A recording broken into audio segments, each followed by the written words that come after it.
आत्मशुद्धि channel में आप सबका स्वागत है। जय श्री राम मित्रों। एक बार नारद जी के मन में एक विचित्र सा कौतूहल पैदा हुआ। यह जानने की धुन सवार हुई कि ब्रह्मांड में सबसे बड़ा और महान कौन है। नारद जी अपनी जिज्ञासा भगवान विष्णु के सामने रख दी। भगवान विष्णु मुस्कुराने लगे, फिर बोले, नारद जी, सब पृथ्वी पर टिका है, इसीलिए पृथ्वी को बड़ा कह सकते हैं। परंतु नारद जी को यहाँ भी शंका हुई। नारद जी का कौतूहल शांत होने की बजाय और बढ़ गया।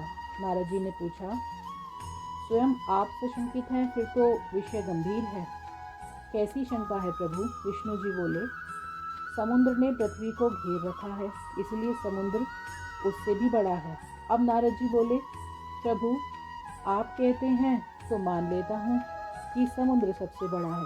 यह सुनकर विष्णु जी ने एक बात और छेड़ दी, परंतु नारद जी, समुद्र को अगस्त्य मुनि ने पी लिया था, इसलिए समुद्र कैसे बड़ा हो सकता है?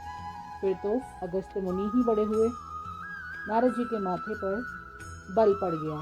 फिर उन्होंने कहा, प्रभु आप कहते हैं तो अब अगस्त्य मुनि को ही बड़ा मान लेता हूँ। नारद जी अभी इस बात को स्वीकार करने के लिए तैयार हुए ही थे कि विष्णु भगवान ने नई बात कहकर उनके मन को चंचल कर दिया। श्री विष्णु जी बोले, नारद जी, पर ये भी तो सोचिए, वह रहते कहाँ हैं? आकाश मंडल में एक सुई की नोक के बराबर स्थान पर जुगनू की तरह दिखते हैं। फिर वह कैसे बड़े हुए? बड़ा तो आकाश को होना चाहिए। नारद जी बोले, हाँ प्रभु, आप यह बात तो सही कह रहे हैं। आकाश के सामने अगस्त्य ऋषि का तो अस्तित्व विलीन ही हो जाता है। आकाश ने तो सारी सृष्टि को घेर आच्छादित कर रखा है। आकाश ही श्रेष्ठ और सबसे बड़ा है। भगवान विष्णु जी ने नारद जी को थोड़ा और भ्रमित करने की सोची। श्री हरि बोल पड़े, नारद जी, आप एक बात भूल रहे हैं। वामन अवतार ने इस आकाश को एक ही पग में नाप लिया था, फिर आकाश से विराट तो वामन हुए।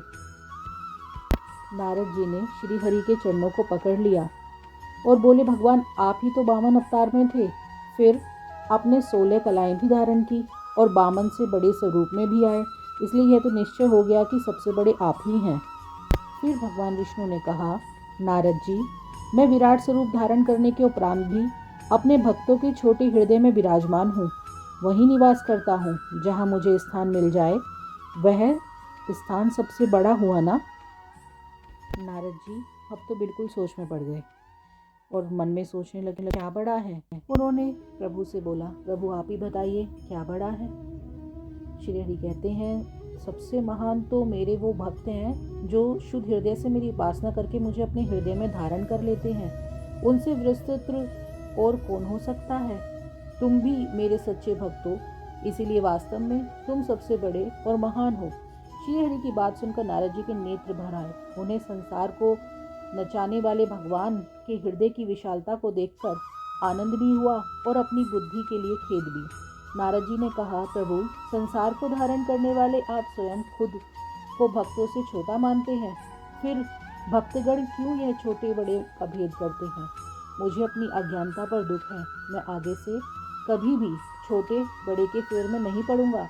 यदि परमात्मा के प्रति हमारी पूर्ण श्रद्धा, समर्पण और भक्ति है तो हम सदैव परमात्मा से परोक्ष रूप से जुड़ जाते हैं।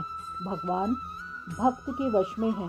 भक्त अपनी निष्काम भक्ति से भगवान को वश में कर लेते हैं।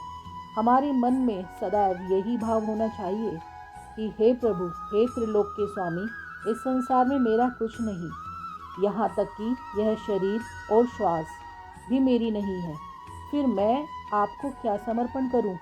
फिर भी जो कुछ भी तेरा है वह तुम्हें सौंपता हूँ। आप ही सर्वेश्वर हैं, आप ही नियता हैं, आप ही सृजनहार और आप ही संहारक हैं। जय श्री राम मित्रों, जय श्री राधे। ये सच ही है, भगवान ही सर्वोपरि है, परंतु भगवान भक्त के हृदय में समाहित होकर भक्त को ये भाव देते हैं कि वो अपने मन को नियंत्रण करके इस संसार में बड़ी से बड़ी वस्तु को हासिल कर सके और बड़ी से बड़ी वस्तु जो कि सन्मार्ग पर चलने से प्राप्त होती है उसे प्राप्त कर सके। जय श्री राम मित्रों, यह एक नया चैनल है, कृपया इसमें अपना सहयोग दें, लाइक, सब्सक्राइब और शेयर करें। धन्यवाद। जय श्री राधे, जय श्री राम।